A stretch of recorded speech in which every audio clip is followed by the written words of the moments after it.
नमस्कार संस्कृत के प्रिय विद्यार्थियों, आप सभी का बहुत बहुत स्वागत है मैग्नेट ब्रेन्स हिंदी मीडियम पर। मैं पंकज तिवारी।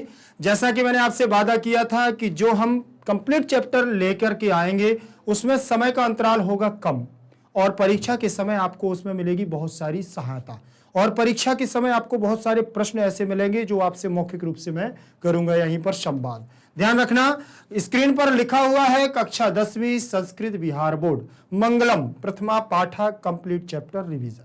ध्यान रख लेना, हमारा प्रथम पाठ है जिसका नाम है मंगलम। इसका शीर्षक हमारा मंगलम रखा गया है, अर्थात जितने भी मंगल कार्य होते हैं, जितने भी कार्य हम करते हैं उससे पहले एक मंगलाचरण होता है, उसी के आधार पर मंगलम पाठ का प्रारंभ भी हुआ है, तो मंगलम पाठ से ही हुआ है। ध्यान रखना, सबसे पहले पाठ का परिचय पढ़ते हैं। पाठ के परिचय में क्या हमारे यहाँ पर कवि लेखकों के द्वारा बताया जा रहा है उस पर हम चर्चा करते हैं। देख, इसमें लिखा हुआ है इस पाठ में 5 मंत्र क्रमशः ईशावास्योपनिषद, कठोपनिषद, मुंडकोपनिषद तथा श्वेताश्वर नामक उपनिषदों से संकलित हैं। देखिए, अब यहां पर सीधा सीधा उन्होंने स्पष्ट कर दिया है, लिख भी दिया है कि इस पाठ में केवल और केवल 5 मंत्रों को संग्रह रखा गया है एक साथ करके, जो एक तरह से ऐसा कह सकते हैं हमारी मंगलाचरण के लिए उन्होंने 5 मंत्रों का शुरुआत की है। ठीक, अब इसमें जो इन्होंने मंत्र दिए हुए हैं वो उपनिषदों से दिए हैं। उपनिषद है क्या? उपनिषद, उप माने होता है समीप और निषद माने होता है ज्ञान, अर्थात जो वेदों के ज्ञान के समीप से बहुत समीप करके बनाया गया हो। अर्थात आप वेदों को पढ़ें या उपनिषदों को पढ़ें तो उनका सार आपको मिलेगा। वेदों का सार सब उपनिषदों में मिलेगा। ठीक, वेदों के समीप रहने वाले सबसे नजदीकी ग्रंथ होते हैं उपनिषद। ध्यान रखना इस बात का। ठीक, तो मतलब वेदों का सार सब कुछ उठा करके उपनिषदों में रखा है। उन्हीं उपनिषदों से यहाँ 5 मंत्रों को रखा गया है और 5 मंत्रों के द्वारा इस पाठ का, हम इस किताब का, इस बुक का जो हमारी पीयूषम द्वितीय भाग है जो हम लोग पढ़ रहे हैं, हमारे पाठ्यक्रम में जोड़ी गई है, इसमें मंगलम पाठ में 5 मंत्र रखे गए हैं। ये हमारा सौभाग्य है बहुत बड़ा कि वेदों को ना पढ़ते हुए भी वेदों का ज्ञान हम लोगों को अपनी पुस्तकों के द्वारा मिल रहा है और उस स्टेट जिस राज्य के द्वारा ये पाठ्यक्रम में जोड़े जाते हैं उनको मेरा साक्षात प्रणाम। क्यों? क्योंकि विद्यार्थी जीवन में ये सारी चीजें बहुत आवश्यक हैं और विद्यार्थी जीवन में ही अगर हमें साक्षात्कार का ज्ञान हो जाए तो वास्तविकता में जीवन हमारा सफल भी हो जाता है। ठीक, तो वास्तविकता यही है। संस्कृत का मतलब ही होता है संस्कृति, अर्थात जो हमें संस्कृति की ओर खींच करके ले जाए, ऐसी हमारी संस्कृत। और संस्कृत सब्जेक्ट का, हमारे पाठ्यक्रम का एक ऐसा अभिन्न अंग है जब हमें ये स्पष्ट होता है कि सही क्या है और गलत क्या है, क्योंकि संस्कृत का अर्थ ही होता है शुद्ध, परिमार्जित और परिनिष्ठित। ठीक, संस्कृत एक हमारी भाषा के रूप में प्रयोग की जाती है। हमारी भाषा का मतलब ही है कि जो हमें शुद्ध उच्चारण करके बतलाएगी। परिमार्जित अर्थात ऐसी भाषा जो बिल्कुल मार्जन करके, एकदम छांट करके और शुद्ध रूप हमें प्रस्तुत की जाती है। परिनिष्ठित के मतलब ऐसी निष्ठावान भाषा जिसमें कोई भी तोड़ नहीं है, कोई उसका उपाय नहीं है, अर्थात आप जो पढ़ेंगे वो बिल्कुल एकदम करेक्ट सही ही पढ़ेंगे। संस्कृत में जो चीज बतलाई जाती है वो प्रमाणीकरण के साथ आपको बतलाई जाती है। ध्यान रखना, तो संस्कृत की भाषा संस्कृति की ओर हमें खींच करके ले जाती है और संस्कृति हमारी क्या है? जो आचार विचार सादर अनुभव संस्कृति, ये हमारी संस्कृति है। अर्थात हम बड़ों के साथ कैसा व्यवहार करते हैं, छोटों के साथ कैसा व्यवहार करते हैं, संस्कृति हमें यही सिखलाती है। अर्थात संस्कृति का मतलब ही है संस्कृत और संस्कृत का मतलब है संस्कृति। तो यहां पर ईशावास्योपनिषद, ईशावास्य लिखा है ना, और उपनिषद जोड़ेंगे तो ईशावास्योपनिषद ऐसे हो जाएगा, गुण संधि का योग हो जाएगा। तो यहां पर उपनिषद तो जोड़ेंगे तो पीछे ऊ लग जाएगा। ठीक है ना, ध्यान रखिएगा। ईशावास्यो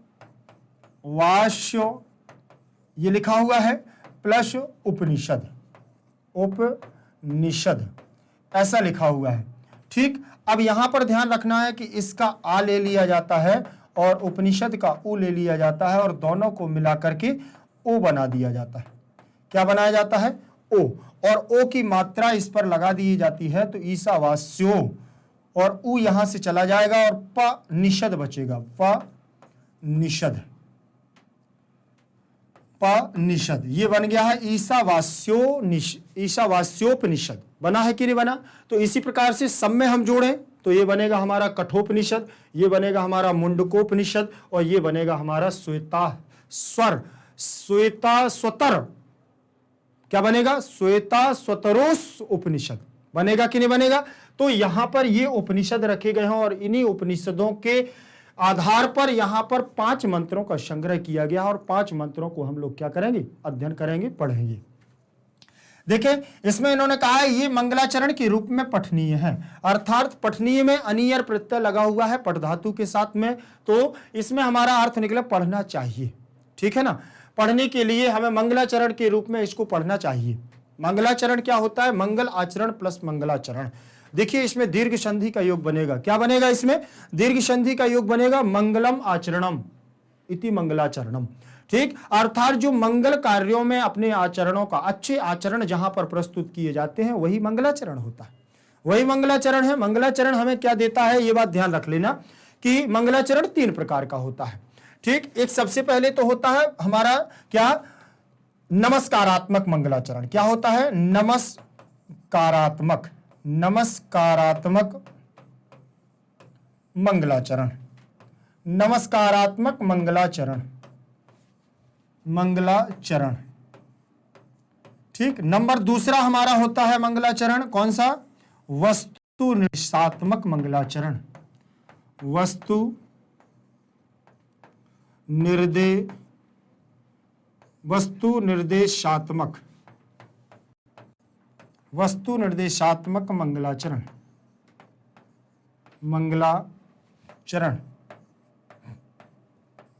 वस्तु निर्देशात्मक मंगलाचरण।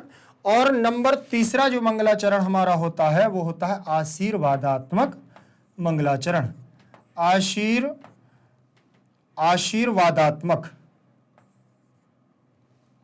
आशीर्वादात्मक मंगलाचरण। ध्यान रखिएगा आप लोग, यहां पर जो मंगलाचरण दिए हुए हैं ये 3 मंगलाचरण हैं और तीनों मंगलाचरणों के आधार पर यहां पर इन्होंने कहा है कि मंगलाचरण के रूप में इनको पढ़ना चाहिए। चलिए मैं देखते हैं कि मंगलाचरण आखिर कैसे पढ़ा जाता है, सब में कैसा होता है, इनका अंतर क्या है। 3 मंगलाचरण है। मंगलाचरण तो मंगलाचरण होता है, फिर इसमें अंतर क्या है? मंगलाचरण मतलब किसी देव की आराधना करना मंगलाचरण। भाई साधारण सी बात है कि किसी देवता की आराधना कर लेना मंगलाचरण होता है। जैसे छोटे से रूप में आपका एग्जाम्पल मैं देता हूं, आपको एक उदाहरण देकर के समझाता हूं।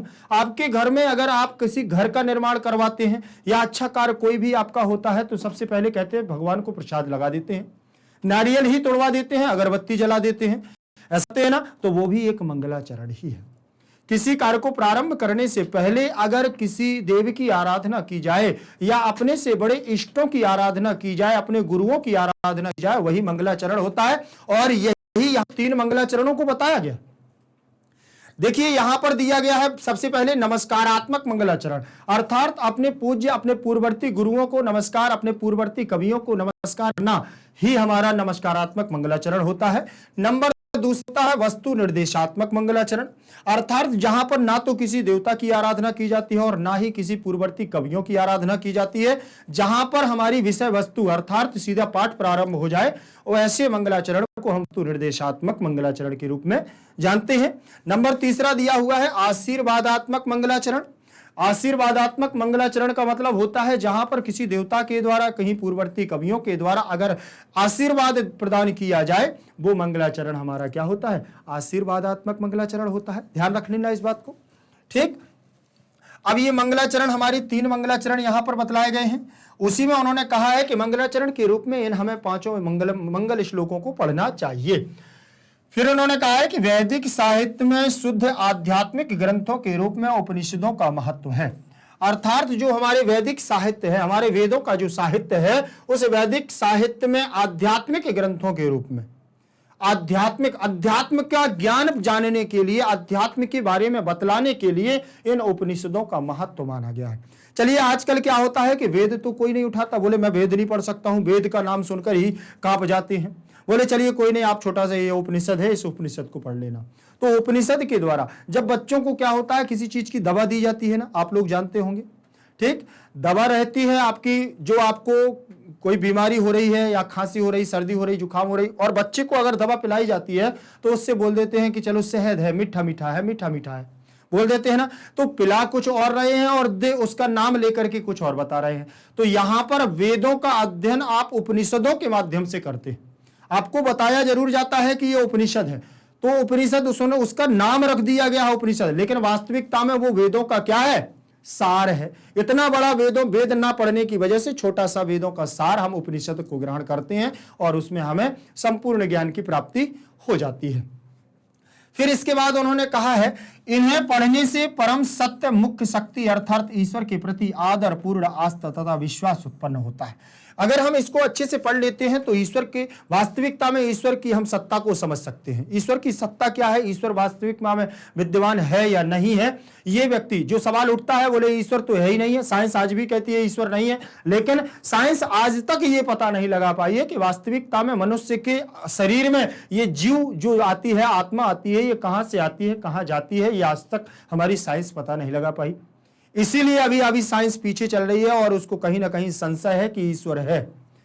समझ रहे ना इस बात को। लेकिन इसको जब आप पढ़ लेंगे तो वास्तविकता में आपको पता चलेगा कि ईश्वर की ही सत्ता है इस सब जगह। हम आप जो कार्य कर रहे हैं, हम सब निमित्त हैं, हम सब निमित्त हैं, केवल और केवल निमित्त हैं। हमारे द्वारा ये कार्य करवाया जा रहा है, करवाने वाला ऊपर वाला ही है और ईश्वर ही ये सब करवाता है।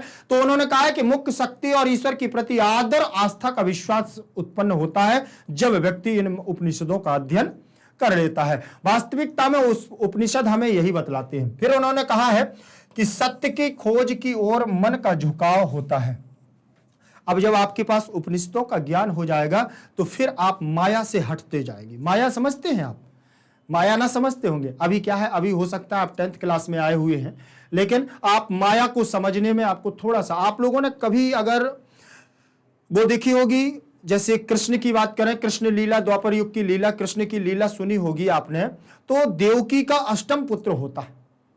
ऐसा एक आकाशवाणी होती है कि देवकी के अष्टम पुत्र से कंस तेरी होगी क्या, मृत्यु।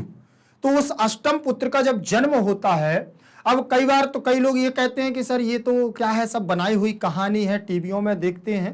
तो आप श्रीमद् भागवत महापुराण को उठा करके देखो, आपको यथार्थ सत्य ज्ञान पता चल जाएगा। 18,000 श्लोक हैं उसमें, तो पता चल जाएगा आपको।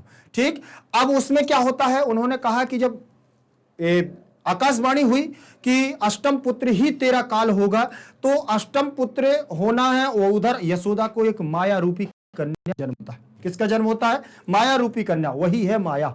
ध्यान रख लेना, वही माया है और व्यक्ति माया के चक्कर में फंस जाता है। माया क्या है? जो आज हम कार्य कर रहे हैं, धन, लोभ, लालच, पैसा, रुपया, परिवार, मेरा बेटा, तेरा पैसा, मेरा घर, तेरी जायदाद, ये सब क्या है? माया है। और इसी माया के चक्कर में घूम रहा है इंसान, इससे बाहर हट ही नहीं पा रहा है।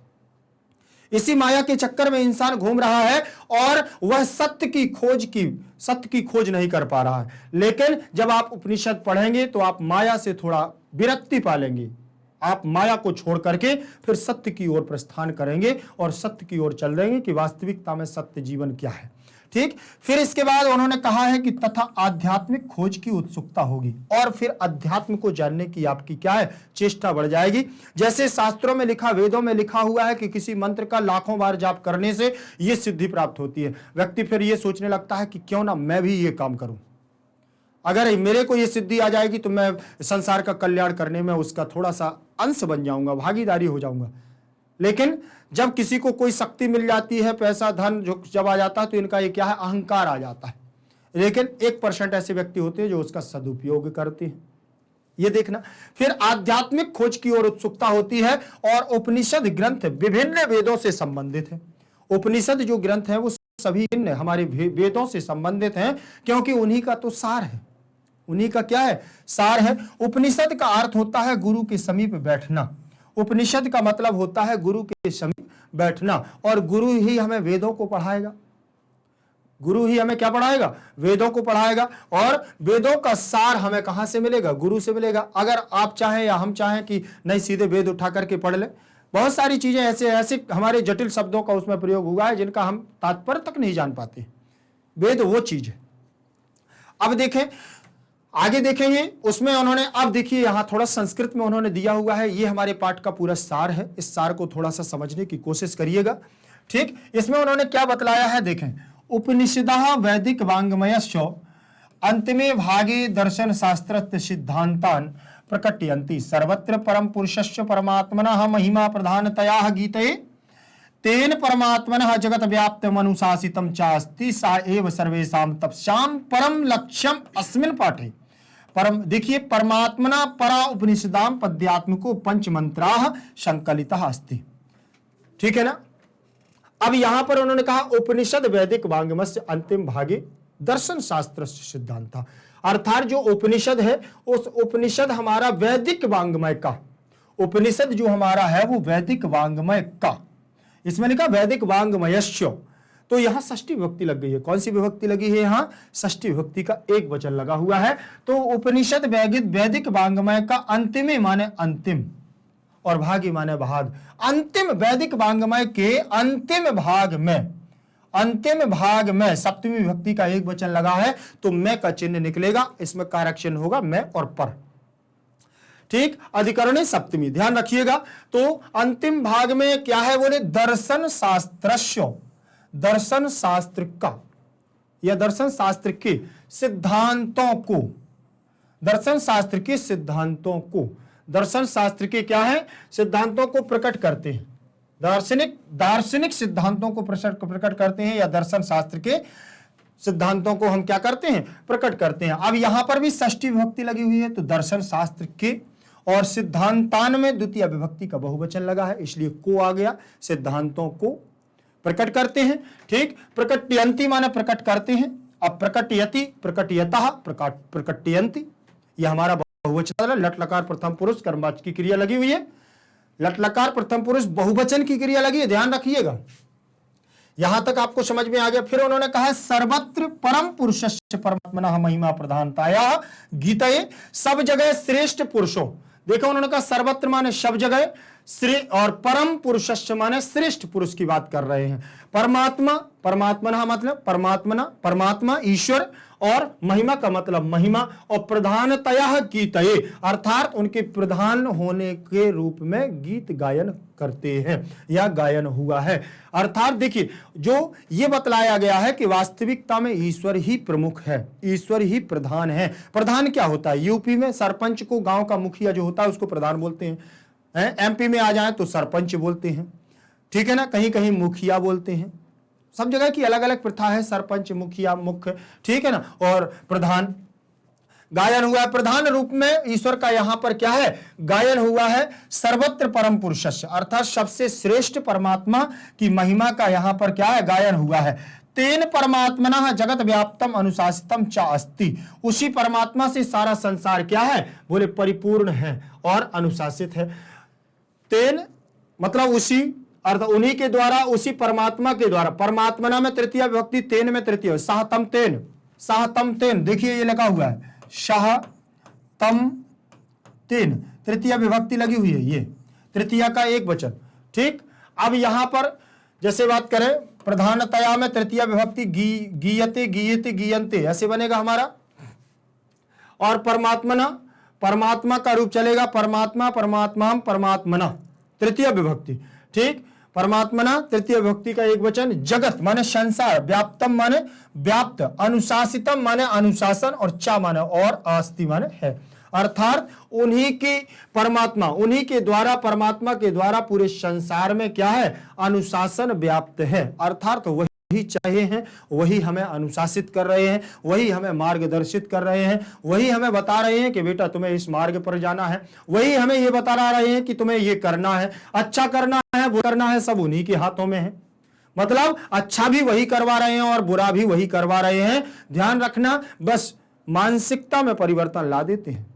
दो विकल्प आपके सामने रख देते हैं, दो मार्ग, आपको कौन से मार्ग पर जाना है, अच्छे पर जाना है, बुराई पर जाना है, आपको यह भी ज्ञात करा देते हैं। वो जब आप किसी कार्य को करने जाते हैं तो उसका परिणाम भी आपके दिमाग में वो क्या है, स्मरण करा देते हैं। आप चोरी करने के लिए जा रहे हो और चोरी, एक जगह चोरी रोकने के लिए जा रहे हो, तो आपको पता है कि आप चोरी रोकने के लिए जाओगे तो पकड़े नहीं जाओगे, वहां पर आपको कोई दंडित नहीं करेगा, लेकिन चोरी करने जाओगे तो आपके दिमाग में यह भी आएगा कि इसमें जेल की हवा खानी पड़ेगी। दोनों आपके दिमाग में इसमें आ जाएंगे। अब डिसीजन आपको लेना है, आपको चुनाव करना है कि कौन सी नीति आपको चाहिए, कहां आपको जाना पसंद है। दोनों चीजें करवाने वाला ईश्वर है, बस आपकी शक्ति से आपको ज्ञात कराता है कि सही क्या है, गलत क्या है। अब आपको डिसीजन लेना है, आपको चुनाव करना है, ठीक। इसीलिए ईश्वर की सत्ता हर जगह पर क्या है, विद्यमान है, और वही हमारा क्या कर रहा है, हमें अनुशासित कर रहा है। फिर उन्होंने कहा है सह एव सर्वेषां तपसां परमं लक्ष्यम, ठीक। सबों की तपस्या का लक्ष्य उसी को प्राप्त करना है। अर्थात जितने भी हमारे व्यक्ति हैं, जो भी हैं, हम सब हैं, सभी लोग तपसा, सभी की तपस्या से क्या है, परम संसार की प्राप्ति होती है। उसी सबका यही लक्ष्य है कि ईश्वर हमें प्राप्त हो। अस्मिन् पाठे परंपरा, देखिए अस्मिन् पाठे परमात्म परः उपनिषदाम पद्यात्मका पंचमंत्रा संकलिता संति, ठीक। फिर उन्होंने कहा इस पाठ में अस्मिन् पाठे मतलब इस पाठ में सप्तमी विभक्ति लगी हुई है, सर्वेषां में षष्ठी विभक्ति का बहुवचन लगा हुआ है, तपसाम में द्वितीय विभक्ति लगी हुई है, ठीक। तो ध्यान रखना है आपको। अब आगे देखेंगे इस पाठ में परमात्परः, ठीक है ना, परमात्मा की प्राप्ति, उपनिषदः माने उपनिषद के, परमात्मा की प्राप्ति अगर करना है तो उपनिषद के माध्यम से। यहां पर पंच मंत्रा माने 5 मंत्रों को संकलिता अस्ति माने संकलित किया गया है, 5 मंत्रों के रूप में यहां पर संकलित किया गया है, और जिससे हम परमात्मा की क्या कर सकते हैं, प्राप्ति कर सकते हैं। अब थोड़ा सा यहां देखेंगे इसका अनुवाद देखें। उपनिषद वैदिक साहित्य के अंतिम भाग में दार्शनिक सिद्धांत को प्रकट करते हैं। सब जगह श्रेष्ठ पुरुष परमात्मा की महिमा का प्रधान रूप में गायन हुआ है। उसी परमात्मा से सारा संसार परिपूर्ण और अनुशासित है। सबों की तपस्या का लक्ष्य उसी को प्राप्त करना है। इस पाठ में उस परमात्मा की प्राप्ति हेतु उपनिषद के 5 मंत्र श्लोक के रूप में संकलित किए गए हैं। ध्यान रखना इस बात का। अब यहां पर उन्होंने बतला दिया है कि जितने भी मंत्र, इसमें 5 मंत्रों का संग्रह किया और 5 मंत्र हमें परमात्मा की प्राप्ति की ओर ले जाएंगे। सबसे पहला मंत्र हमारा आया हुआ है, सबसे पहला मंत्र है, इसे आप मंत्र भी बोल सकते हैं, क्योंकि वास्तविकता में तो ये वेदों से लिया गया है और किससे, उपनिषदों से संग्रह किया गया है। तो ये मंत्र, मैं तो मंत्र बोलूंगा, आप इसे श्लोक भी बोल सकते हैं, क्योंकि गाकर के पढ़ना है। गाकर के पढ़ना मतलब अर्थात इसको लयबद्ध तरीके से पढ़ना है, तो आप इसको श्लोक बोल दिया, आप श्लोक के माध्यम से इसको सीख लीजिए। बस सीखना है, हमारा लक्ष्य अभी परीक्षा है। परीक्षा के लिए इसको हम चाहे श्लोक के माध्यम से पढ़ लें और चाहे मंत्र के माध्यम से, बस याद होना चाहिए। ध्यान रखना।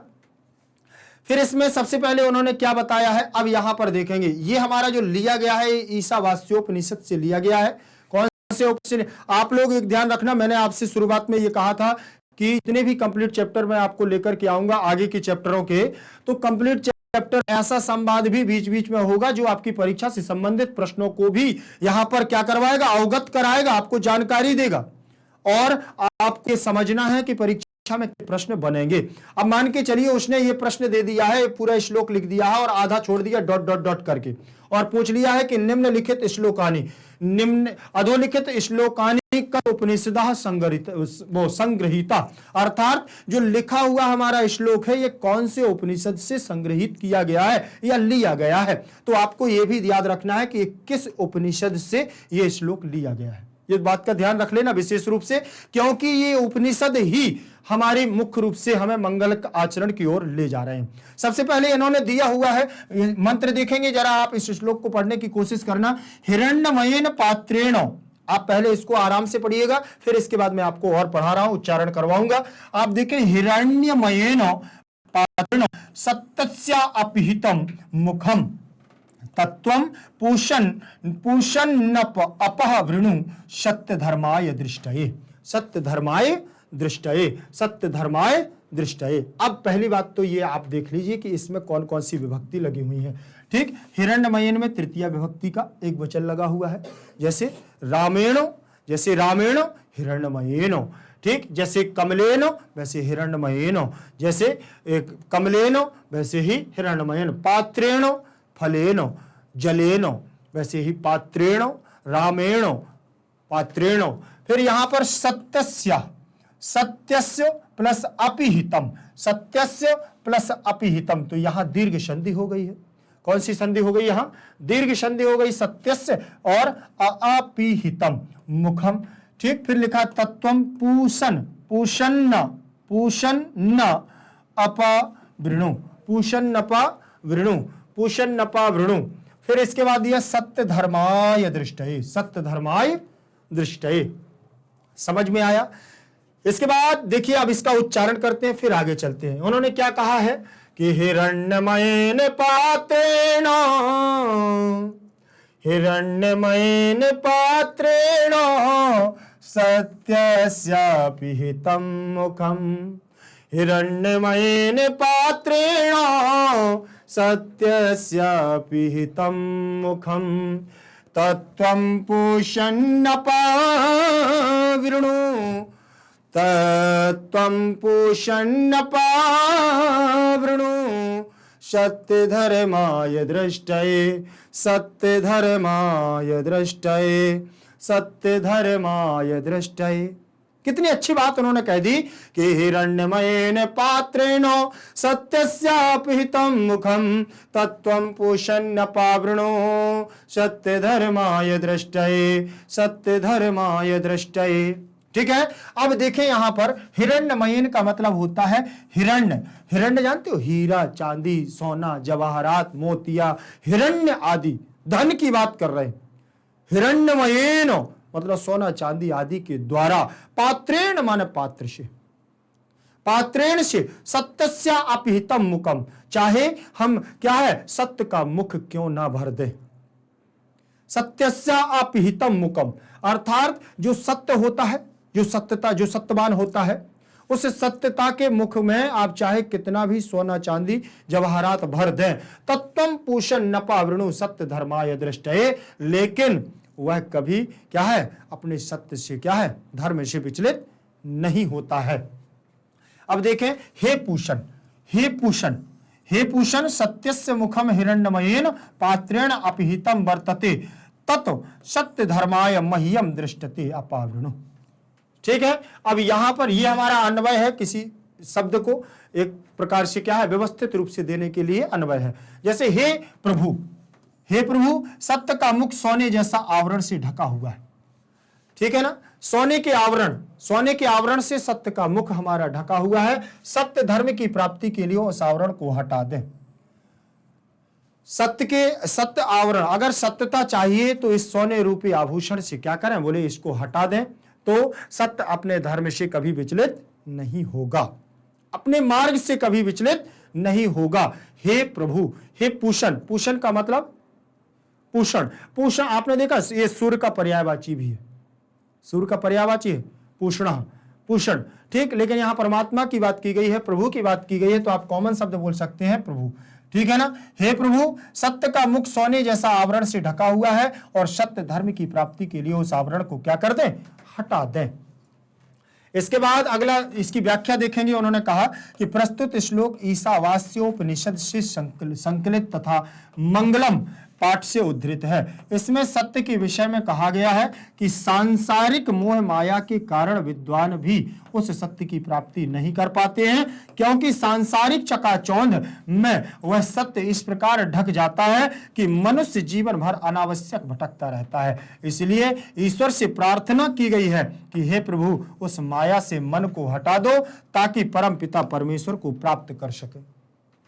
ये क्या है, पैसा ही तो है, हिरण्य क्या है, पैसा ही तो है, माया है, और इस माया को यहां से हटा दो तो परमात्मा जिस कारण से ईश्वर भटक रहा है, जो हमारा मनुष्य भटक रहा है, उसका भटकना बंद हो जाएगा और परमेश्वर को क्या कर सकता है, बोले प्राप्त कर सकता है।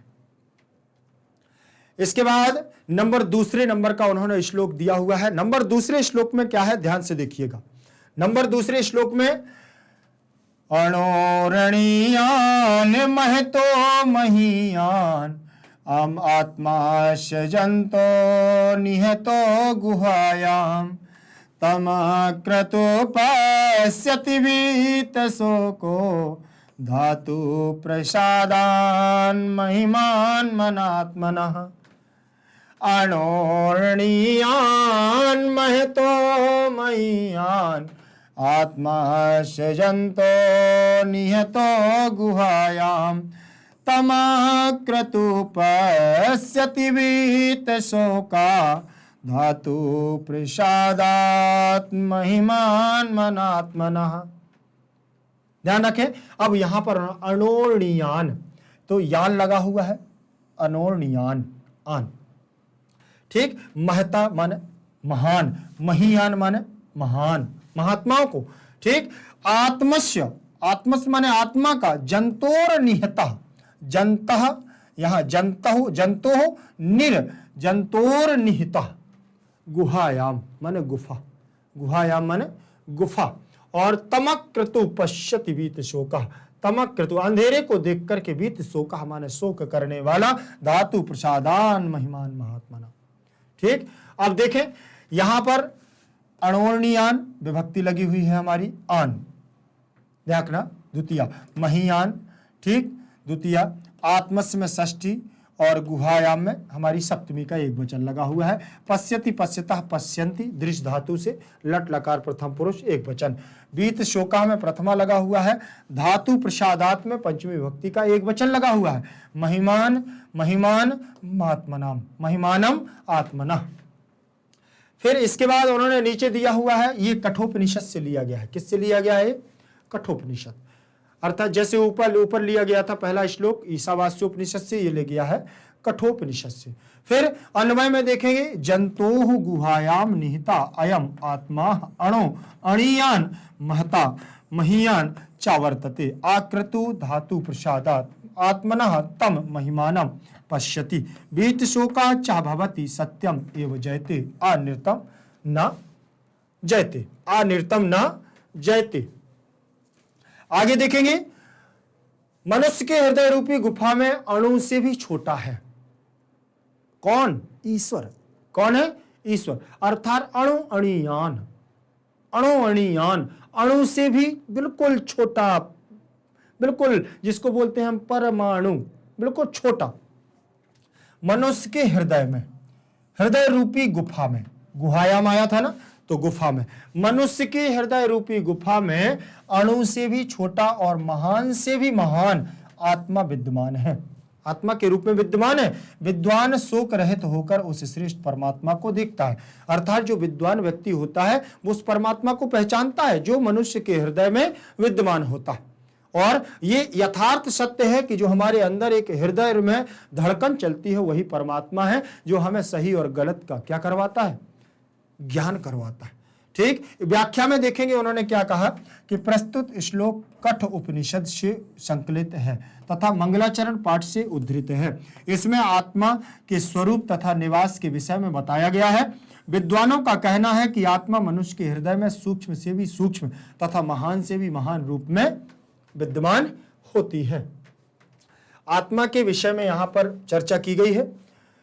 जब जीव सांसारिक माया मोह, उन्होंने कहा जब जीव सांसारिक माया मोह का त्याग कर हृदय में स्थित आत्मा से साक्षात्कार करता है तब उसकी आत्मा महान परमात्मा से मिल जाती है और जीव सारे सांसारिक बंधनों से मुक्त हो जाता है। इसीलिए भक्त प्रार्थना करता है कि हे प्रभु हमें उस अलौकिक पवित्र प्रकाश से क्या कर दो, आलोकित कर दो और हम शोक रहित होकर अपने आप को उस महान परमात्मा में एकाकार कर सके, अर्थात हम परमात्मा से मिल सकें। इसीलिए मुझे क्या कर दो, इस अलौकिक पवित्र प्रकाश से प्रकाशित कर दो और सांसारिक बंधनों से मुक्त कर दो। फिर इसके बाद उन्होंने दिया है तीसरे नंबर का श्लोक। तीसरे नंबर के श्लोक में क्या दिया है? ये हमारा मुंडकोपनिषद से लिया गया। किससे? मुंडकोपनिषद से।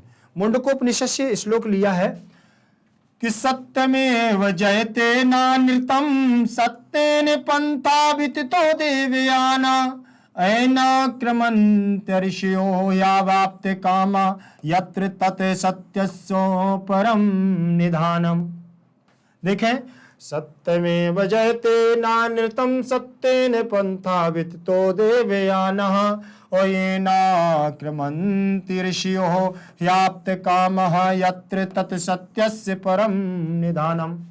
परम निधानम सत्यमेव जयते न अनिर्तम न अनिर्तम सत्येन पंथा विदितो देवयाना एना आक्रमन्ति ऋषिया ह्या ह्या ही आप्त कामः ही आप्त कामा हो जाएगा। यहां यण संधि हो गई है, यहां भी यण संधि हुई है। और यत्र जहां तत् माने जो सत्यस्य परम निधानम सत्य का क्या करता है, निधानम करता है, अर्थात निधानम परमात्मा। सत्येन सत्येन में क्या लगा हुआ है, तृतीय विभक्ति। एव माने ही, देवयाना माने देवताओं को, पंथा माने रास्ता मार्ग, वितता वर्तते माने है, एन माने फिर, एन माने जो, यद माने जो, और ही माने तो, आप्त कामाह ऋषिया और ऋषियों के द्वारा तत्सत्यम आक्रामंती यत्र सत्यस्य तत्परम निदानम अस्ति, अर्थात सत्य ही है जो कुछ है। अर्थ को देखें, अब उन्होंने क्या कहा है यहां पर देखें, सत्य की ही जीत होती है। क्या होती है, सत्य की ही जीत होती है और झूठ की नहीं। सत्य की ही जीत होती है, झूठ की अनिर्तम न अनिर्तम, अर्थात सत्य की जीत होती है। सत्यमेव जयते न अनिर्तम। ठीक, सत्यमेव जयते मतलब सत्य की जीत होना, और ना माने नहीं, अनिर्तम माने झूठ, अर्थात सत्य की जीत होती है, झूठ की नहीं। सत्य से ही देवलोक का रास्ता प्राप्त होता है। ऋषि लोक देवलोक को प्राप्त करने के लिए उस सत्य को प्राप्त करते हैं जहां सत्य का भंडार निधानम निधि है, भंडार है, और जहां ईश्वर विद्यमान है ऋषि लोग उसी तपस्या को प्राप्त करते हैं। देखिए व्याख्या में देखें, इसमें क्या बताया गया है कि प्रस्तुत श्लोक मुंडकोपनिषद से संकलित तथा मंगलम पाठ से उद्धृत है। इसमें सत्य के महत्व पर प्रकाश डाला गया है। ऋषियों का संदेह है कि संसार में सत्य की ही जीत होती है, असत्य या झूठ की नहीं। तात्पर्य यह है कि ईश्वर की प्राप्ति सत्य की आराधना से होती है, ना कि सांसारिक विषय वासनाओं में डूबे रहने से होती है। संसार माया है तथा ईश्वर सत्य है, और वास्तविकता में यही है कि माया मोह से कभी ईश्वर की प्राप्ति नहीं होती है। ईश्वर की प्राप्ति तो होती है क्या, अर्थात सांसारिक विषय वासनाओं से जो मुक्त हो करके संसार माया से तथा ईश्वर को प्राप्त कर ले, वो सत्य है। ठीक, चलिए आगे देखें। अतः जीव जब तक उस सत्य मार्ग का अनुसरण नहीं करता, सत्य मार्ग का अनुसरण नहीं करता, तब तक वह सांसारिक मोह माया में जकड़ा रहता है। इसलिए उस सत्य की प्राप्ति के लिए जीव को सांसारिक माया मोह से दूर रहने वाला भाव से कर्म करना चाहिए, क्योंकि सिर्फ ईश्वर ही सत्य है। इसके अतिरिक्त सब कुछ क्या है, बिल्कुल असत्य है। ईश्वर ही सत्य है, इसके अलावा सब कुछ, ईश्वर ही सत्य है, सब कुछ असत्य है। चौथे नंबर के श्लोक में उन्होंने क्या देखिए बताया है, ये हमारा मुंडकोपनिषद से ये भी लिया गया है। किससे लिया, मतलब मुंडकोपनिषद से हमारे 2 श्लोक हैं। कौन कौन से, तीसरा और चौथा। ये आपको नोट डाउन करना है क्योंकि परीक्षा में बहुत इंपॉर्टेंट। पहला हमारा था किसका ईशावास्योपनिषद, दूसरा हमारा कठोपनिषद, तीसरा हमारा मुंडकोपनिषद, चौथा हमारा मुंडकोपनिषद। ठीक, लास्ट हमारा होगा श्वेताश्व तरस्व उपनिषद। ठीक, देखें यहां पर, यथा नद्या छन्दमाना समुद्रे स्तम गच्छन्ति नाम रूपे विहाय, तथा विद्वान् नाम रूपाद विमुक्ता परात् परं पुरुषम् उपैति दिव्यम्। यथा नद्या छन्दमाना समुद्रे गच्छन्ति नाम रूपे विहाय, तथा विद्वान् नाम रूपाद विमुक्ता परात् परं पुरुषम् उपैति दिव्यम्। ये इन्होंने यहाँ पर भी लिया। यथा माने जैसे, नद्या माने नदियां, छन्दमानाः समुद्रे, अर्थात जिस प्रकार से नदियां समुद्र में जाकर के अपने अस्तित्व को खो देती हैं, अस्तम गच्छन्ति, अस्त हो जाती हैं, जाकर के अपने नाम को विलीन कर देती हैं। चाहे वो गंगा हो, चाहे यमुना हो, चाहे गोदावरी हो, चाहे सरस्वती हो, चाहे ब्रह्मपुत्र हो, चाहे कृष्णा, कावेरी, बेतवा, सरजू, महेश्वरी, कोई भी नदियां हो, सब समुद्र में जाकर के अपने नाम को विलीन कर देती हैं और वो फिर समुद्र कहलाने लगता है। फिर वहां कोई नदी अपने नाम से नहीं जानी जाती है। यथा बोले जैसे, नद्या माने नदियां, छन्दमाना माने समुद्रे, समुद्र में, छंद माना माने समाहित होकर के, अस्तम गच्छन्ति माने विलुप्त हो जाती हैं, नाम रूपे विहाय, अपने नाम को छोड़ करके, तथा वैसे ही विद्वान नाम रूपाद विमुक्ता परमात् परम पुरुषम उपैति दिव्यम, वैसे ही विद्वान अपने नामों का क्या करते हैं, विद्वानता को प्राप्त करके वह अपने नाम को भूल जाते हैं और परमात्मा के नाम को क्या करते हैं, याद करते हैं और परमात्मा में विलीन हो जाते हैं, अपने अस्तित्व को भूल करके कि मैं इंसान हूं, मैं इसका लड़का हूं, मैं उसका लड़का था, मैं उसका पिता था, मैं उसका पति था, ये सब भूल जाते हैं और परमात्मा में लीन हो जाते हैं जो विद्वान व्यक्ति होते हैं। यथा माने जैसे नद्या में, देखिए नदियां, ये बहुवचनांत पद लगा हुआ है, सेंधमाना में बहुवचनांत पद, समुद्रे में सप्तमी का एक वचन, ठीक। और अब यहाँ अस्तम गचम, अस्तम यहाँ आ जाएगा तो ये हमारा ऐसे हो जाएगा अस्तम, ठीक है, अस्तम ये लिखा है, तो यहाँ पर हमारी पूर्व रूप संधि लगी हुई है। गच्छति, गच्छतः, गच्छन्ति, तो ये लट लकार प्रथम पुरुष बहुवचनांत पद है। नाम रूपे में सप्तमी भक्ति, विहाय में भी उपसर्ग, हिरि धातु ल्य प्रत्यय लगा हुआ है। तथा माने जैसे, विद्वान माने विद्वान, नाम रूपाद में पंचमी भक्ति लगी हुई है। परात्परम पुरुषम प्लस उपैति, पुरुषम उपधन एति पुरुषम उपैति, तो यहाँ वृद्धि संधि हो गई। दिव्यम माने दिव्य, दिव्यता को। फिर ये मुंडकोपनिषद से जो लिया गया है, यहाँ पर ये अन्वय है। यथा नद्या स्यंदमाना सत्यम नाम रूपे विहाय समुद्रे अस्तम गच्छन्ति, तथा एव विद्वान नाम रूपाद विमुक्ता सन तम दिव्यम परात्परम पुरुषम उपैति। समझ में आ गया? आगे देखें,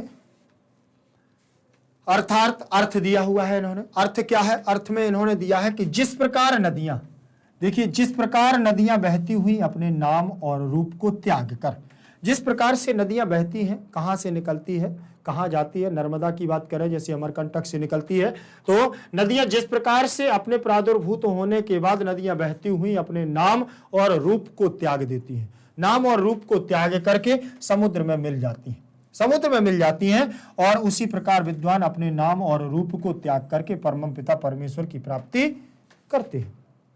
देखिए व्याख्या में उन्होंने क्या बताया है। प्रस्तुत श्लोक मुंडक उपनिषद से संग्रहित तथा मंगलम पाठ से उद्धृत है। इसमें जीव और आत्मा के बीच संबंध का विवेचन किया गया है। जीव और आत्मा के बीच का संबंध यहाँ पर बताया गया है। ऋषियों का कहना है कि जिस प्रकार से बहती हुई नदियां समुद्र में मिल जाती हैं, उसी प्रकार विद्वान ईश्वर से अलौकिक पवित्र प्रकाश में मिलकर के जीव योनि से मुक्त हो जाता है। जीव तभी तक माया जाल में लिपटा रहता है जब तक उसे आत्मज्ञान नहीं होता। आत्मज्ञान होते ही जीव मुक्ति पा लेता है। जब तक वह आत्मज्ञान प्राप्त नहीं होता है तब तक वह माया जाल में लिपटा रहता है। उसको ये पता नहीं चलता है कि वास्तविकता में जीवन का सत्य क्या है, तब तक वह माया जाल में लिपटा रहता है। हम आप अभी सब क्या है, माया जाल में ही है। आगे देखें, इसके बाद 5वें नंबर का श्लोक दिया हुआ है उन्होंने, ये हमारा श्वेता आश्वत्तर उपनिषद से लिया गया है, ठीक। और इसमें दिया हुआ है कि वेदाहमे तम पुरुषम महांतम आदित्य वर्णम तमसा परस्ता तमेव विदित्वाति मृत्युमेति नान्या पंथा विद्यते अनाय। वेदा, अब देखना ये हमारा वेदों का मंत्र है। अब इसको आपको मैं श्लोक के माध्यम से ऐसे पढ़ा रहा हूं, कैसे? वेदाहमेतं पुरुषं महांतं आदित्य वर्णं तमसा परस्ता तमेव विदित्वाति मृत्युमेति नान्यो पंथा विद्यते अनाय। ऐसे पढ़ा है, नहीं तो जैसे वेदों में पढ़ा जाता, वेदाहमेतं पुरुषं महांतं आदित्य वर्णं तमसा परस्तात् तमेव विदित्वाति मृत्युमेति नान्या पंथा विद्यते अनाय। ये वेदों में पढ़ते हैं, वेद की तर्ज में, ठीक। तो इस प्रकार से, दो प्रकार से इसको पढ़ते हैं। वेदाहमेतं पुरुषं महांतं, ठीक। आदित्य वर्णम तमसा अंधकारम परस्तात्, पंचमी विभक्ति, विदित्वाति मृत्युमेति, मृत्युम प्लस इति, मृत्युमेति गुण संधि हो गई है। न अन्य पंथा विद्यते अनाय, चतुर्थी विभक्ति लग गई है। सो देखिए, अहम तपसा परस्तात् आदित्य वर्णम एवं एतम महांतम पुरुषम वेद तम एव विदित्वा मृत्यु मत्येति तस्मात् पृथक अन्य पंथा अनाय न विद्यते, न अनाय विद्यते। ठीक, देखें, मुझे ही महान परमात्मा ना जानो, मुझे ही महान परमात्मा समझो। कौन कह रहा है ऐसा? वेदाहमेतम पुरुषम, वेदाहमेतम पुरुषम महंतम आदित्य वर्णातम शापरस्ता। ठीक, उन्होंने कहा मुझे ही महान पुरुष परमात्मा जानो, जो प्रकाश स्वरूप में अंधकार के आगे, उसी को जानकर के मृत्यु को प्राप्त किया जाता है। इसके अलावा दूसरा कोई मार्ग नहीं है, अर्थात आत्मज्ञान के बिना मोक्ष की प्राप्ति संभव नहीं है।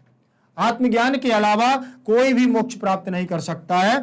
प्रस्तुत श्लोक श्वेतास्तोत्र उपनिषद से संकलित तथा मंगलम पाठ से उद्धृत है। इसमें परम पिता परमेश्वर के विषय में कहा गया है। क्या कहा गया है? बोले ऋषियों का मानना है कि ईश्वर की प्रकाश का पुंज है और उन्हीं के भव्य दर्शन से सारा संसार अलौकिक होता है। ज्ञानी लोग उस ईश्वर को जानकर के सांसारिक विषय वासनाओं से मुक्ति पाते हैं। इसके अलावा दूसरा कोई रास्ता नहीं है, दूसरा और कोई रास्ता नहीं है उसी के अलावा, जब तक ईश्वर प्राप्त नहीं कर पाता। शब्दार्थ देखेंगे, पूरे कंप्लीट चैप्टर को पढ़ रहे हैं, ध्यान रख लेना एक बार में। और वहां तो पार्ट 1, पार्ट 2, पार्ट 3 के रूप में हम लोगों ने अध्ययन किया था ना, तो उसमें समय भी ज्यादा लगा था, इसमें समय थोड़ा कम लगा है। चले आगे।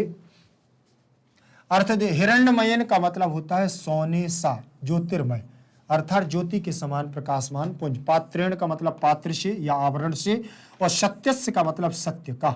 आपिहितम माने होता है ढका हुआ, आपिहितम का मतलब ढका हुआ। मुखम का मतलब मुख द्वार। अपावृणु का मतलब होता है हटा दें। सत्य धर्माय का मतलब सत्य धर्मवान के लिए, सत्य धर्मवान, धर्मवत या धर्मवान, धर्मवान के लिए। धर्माय चतुर्थी लगी ना, के लिए का अर्थ हो। दृष्टये का मतलब प्राप्ति के लिए, चतुर्थी विभक्ति लगी है दृष्टि में। ठीक, अणु, अणु माने अणु से या छूट, अणु से भी छोटा, सूक्ष्म। अणियान माने सूक्ष्म अणु। महता माने महान से, और महीयान माने महान से भी महान। और जंतोह माने प्राणी। गुहायाम माने हृदय रूपी गुफा में सप्तमी विभक्ति का एक वचन लगा। बीत शोकः माने शोक रहित, बीत शोकः मतलब शोक रहित, शोक रहित। फिर पंथा माने मार्गाः, मार्ग में, मार्गों में, मार्गों का। विततः माने विस्तार होता है, और स्यंदमानः माने प्रभावित होती, प्रवाहित होती हुई, जाती हुई। और अनृतम माने मिथ्या या झूठ। और अत्य इति, अति और इति, देखे यहां पर पार कर जाता है। क्या कर जाता है? पार कर जाता है। व्याख्या देखेंगे, शब्द रहेंगे, शब्दों की व्याख्या संस्कृत में रहेगी, ध्यान रखना। हिरण्यमयेन माने होता है स्वर्णमयेन, ज्योतिर्मयेन। पात्रेण का मतलब आवरणेन। सत्यस्य का मतलब ऋतस्य। अपिहितम का मतलब आच्छादितम। मुखस्य का मतलब आस्यम या द्वारम। अपावृणु का मतलब अपसारय। और सत्य धर्माय का मतलब सत्य धर्मवते। आप लोग ध्यान रखना कि थोड़ा सा हो सकता है कि मेरे ऐसे खड़े होने से थोड़ा सा कहीं ना कहीं देखने को न मिला, तो अपनी पुस्तक भी आप लोग पास में जरूर रखिएगा, आपको मिलाना है। ठीक, ध्यान रखना। दृष्टये का मतलब उपलभ्यते, मैं कोशिश करूंगा दूसरी साइड में खड़ा होगा। ठीक, अणु का मतलब सूक्ष्मात, और अणियान का मतलब सूक्ष्म तरह। महता का मतलब बृहता, और महीयान का मतलब महत्तरः। जंतो का मतलब प्राणिनः। गुहायाम का मतलब हृदय, हृदय। बीच शोका मतलब शोक रहिता, शोक रहित, शोक रहिता या शोक रहित। पंथा का मतलब मार्ग। वित्तः का मतलब विस्तीर्णः। छंदमानः का मतलब प्रवहंती, प्रवहंत्या। अनृतम माने असत्यम। अत्येति माने परम गच्छति, अत्येति का मतलब परम गच्छति। संधियां आ गई हैं। अब संधियों को थोड़ा सा देखेंगे आप लोग, ध्यान रखना। सत्यस्य अपिहितम, सत्यस्य प्लस अपिहितम, आ मिलकर के यहां पर दीर्घ संधि हुई है। कोशिश देखो, मैंने कोशिश की है कि आप लोगों को ज्यादा ना लिखना पड़े, आप सीधा देख लीजिए। ठीक, आप देखें। अब इसमें आपको यह जानना है कि संधि केवल इतने से काम नहीं, आपको आनी चाहिए संधियां बढ़िया से, क्योंकि जब तक शब्दों की शुद्धता और स्पष्टता नहीं आती तब तक आपका पढ़ना क्या है? व्यर्थ है। चलिए इसमें देखेंगे, इसमें लिखा हुआ है सत्यस्य। सबसे पहले सत्यस्य प्लस अपिहितम, अपिहितम। हितम, अपिहितम दिया हुआ है, सत्यस्य प्लस अपिहितम। यहां पर आ ले लिया और यहां पर अपी का आ ले लिया, दोनों को मिलाया क्या बनाया, आ। तो यहां तो आपको समझ में आ गया दीर्घ संधि है, लेकिन दीर्घ संधि में सूत्र कौन सा लगेगा, वो होगा हमारा अकह शवर्णे दीर्घा। क्या लगेगा, अकह शवर्णे दीर्घा। और अकह शवर्णे दीर्घा क्या कहता है कि पहले पद में छोटा आ या बड़ा आ, और उसके बाद छोटा आ या बड़ा आ, दो में से कोई भी आ जाए तो क्या बनता है, बड़ा आ बनता है। और छोटी ई या बड़ी ई, उसके बाद छोटी ई या बड़ी ई, दो में से कोई भी मिल जाए तो क्या बनता है, बड़ी ई बनती है। ठीक है, तो यहां पर क्या हो गया हमारा, ये दीर्घ संधि, आ के बाद आ गया, आ के बाद क्या आ गया है, आ गया है, और यहां पर हमारा क्या हो जाएगा, दीर्घ संधि हो जाएगी। और यहां पर जब सत्यस्य ये लिखेंगे ना हम, सत्यस्य, और आ की मात्रा इसमें लग जाएगी, और यहां पर आ निकल गया है अपिहितम का, तो पी हितम, पी हितम, ऐसे हमारा बन जाएगा सत्यस्या अपिहितम, सत्यस्या अपिहितम बन गया, सत्यस्या अपिहितम। ठीक, अब यहां पर क्या है, ये जो दिया गया है सत्यस्या अपिहितम, तो यहां पर दीर्घ संधि है, अकह शवर्णे दीर्घा हमारा सूत्र लगा हुआ है। ठीक, आगे देखेंगे, आगे देखें, फिर इसके बाद दिया हुआ पूषण नपा भृणु, पूषण अपा भृणु, पूषण नपा भृणु, न और आ यहाँ व्यंजन संधि का योग हो गया है, और पूषण नपा भृणु, नपा भृणु, ठीक है, बन गया है हमारा, आ मिल गया है सीधे सीधे। और जंतोर निर्गता, ठीक, जंतो निर्हता, जंतोह प्लस निहिता, तो यहां पर विसर्ग के स्थान पर रा हुआ है, वो रा कैसे हुआ है वो मैं आपको बता दे रहा हूं। ठीक, जंतोह प्लस निहिता, जंतोह प्लस निहिता, तो विसर्ग के स्थान पर विसर्जनीय से सह से क्या करेंगे हम, सा कर लेंगे, विसर्जनीयस्य, विसर्जनीय से सह सूत्र से क्या कर लेंगे बेटा, सा करेंगे, तो जंतोह कि जंतोष हो जाएगा, जंतोष निहिता हो गया, जंतोष निहिता। अब सस जुसोरु एक सूत्र आएगा तो इसको रू कर देगा, सस जुसो रू, सस जुसोरु से रू कर देंगे तो यहां बनेगा जंतोह रू प्लस निहिता हो जाएगा, निहिता। अब ऊ इसमें से निकल जाएगा तो ये बनेगा जंतोर, ओ निकलेगा हमारा, ऊ निकलेगा जो हमारा उपदेश या जनुनासिक इत से, तो इत संज्ञा हो जाएगी और लोप हो जाएगा। अब निहिता आ गया तो यहाँ प्लस का चिन्ह लग जाएगा और निहिता क्या रहेगा, निहिता हो गया, निहिता शब्द हो गया।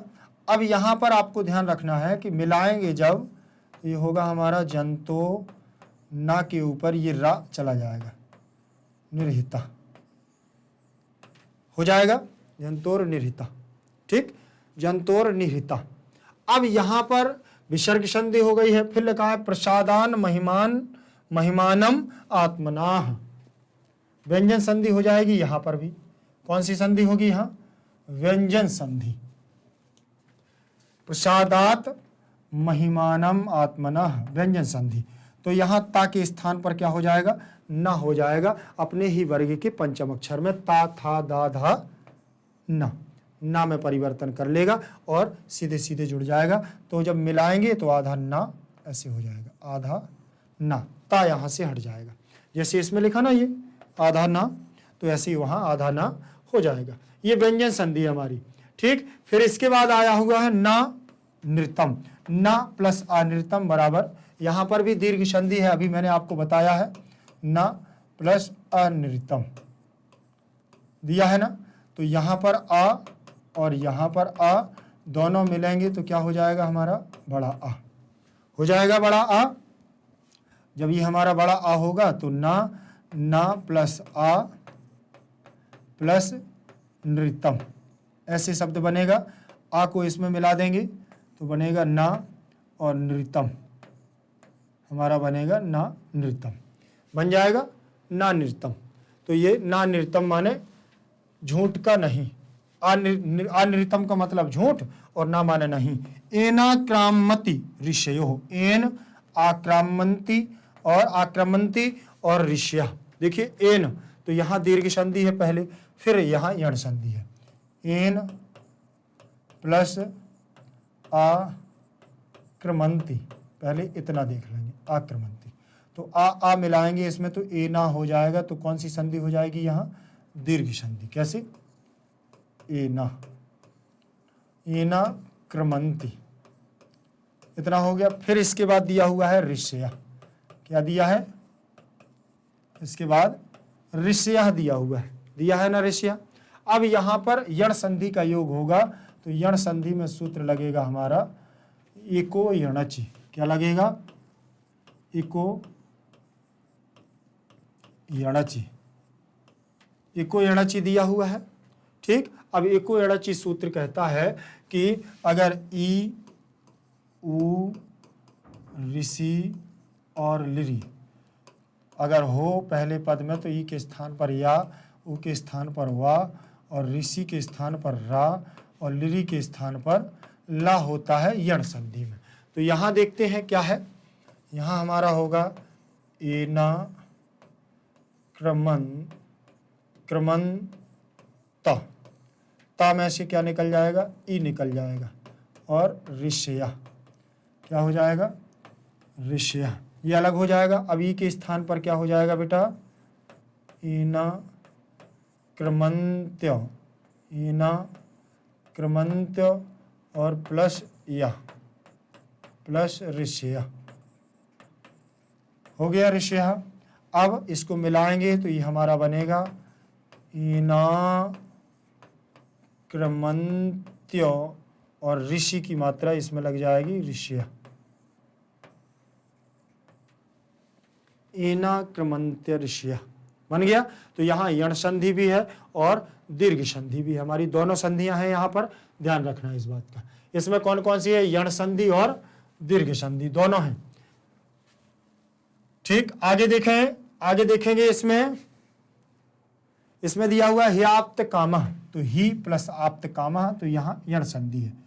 कौन सी संधि है यहाँ? ही प्लस आप्त कामः दिया हुआ है। तो यहाँ हा में से क्या निकालेंगे बेटा? ई को निकाल लेंगे, और आप्त कामा, आप्त कामा हो गया। ठीक, अब ई के स्थान पर क्या होगा? या हो जाएगा, प्लस आप्त कामा, आप्त कामा हो गया, आप्त कामा। अब यहाँ पर इसको मिलाएंगे जब, तो ये हमारा कैसे हो जाएगा? ऐसे, हिया, आधा है ना, आधा हा, तो जब या में मिल जाता है तो ये आधा हो जाता है। ठीक, और आ आएगा तो इसमें या में मिल जाएगा, और आधा पा और ता कामा, ह्याप्त कामा हो गया, ह्याप्त कामा। तो यहाँ पर कौन सी संधि होगी हमारी? यण संधि। ठीक, यहाँ पर हमारी यण संधि होगी। फिर लिखा हुआ है पुरुषम उप प्लस एति, तो यहाँ पर हमारी क्या है? व्यंजन संधि भी है, और यहाँ पर हमारी वृद्धि संधि भी है। ध्यान रखना, यहीं से देख लो, पहले इसको तो जोड़कर देख ले, जोड़ें इसको, तो इसमें जोड़ेंगे तो ये बनेगा हमारा क्या? पुरुषा मु, मा में ऊ जुड़ जाएगा और पा हो गया। फिर इसके बाद एति, एति हो गया।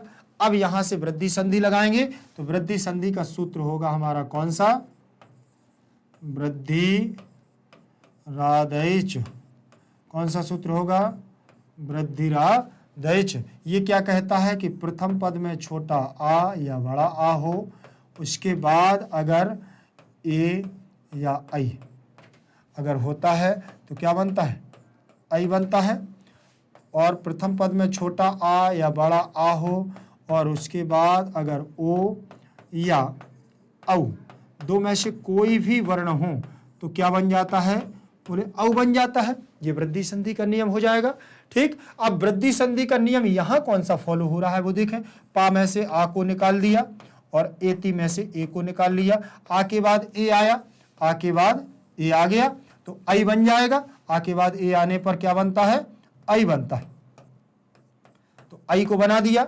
अब यहां जब पा में से आ निकल गया तो यहां क्या बचेगा, पुरुषमुप, तो पा तो आधा हो जाएगा ना जब स्वर निकल जाएगा, ठीक, और एती में से ए निकल गया है, दोनों को मिलाकर के आई को बनाया गया है तो आई हमारा बीच में आ जाएगा, और एती में से ए निकल गया तो केवल ती रहेगा हमारा, और आई की हमारी इस पर चढ़ेंगी। और क्योंकि देखो इसमें याद रखना कि इसकी मात्रा, ये मात्रा देख लीजिए, इसकी जो मात्रा होती है, इसकी मात्रा होती है 1 और इसकी मात्रा जो होती हैं वो मात्राएं होती हैं 2। तो यहाँ पर तो ये वाला है ना, तो इसकी मात्राएं 2 आ जाएंगी, तो यहाँ हो जाएगा पुरु श मु प, 2 मात्राएं और ती, पुरुषम उपैति, पुरुषम उपैति, ठीक, आ गया कि नहीं आ गया, पुरुषम उपैति ये बन गया है, पुरुषम उपैति यहां बना है, और आ और ए के बाद आई बनने पर वृद्धि संधि यहां पर हो गई है। ध्यान रखोगे बेटा इस बात का।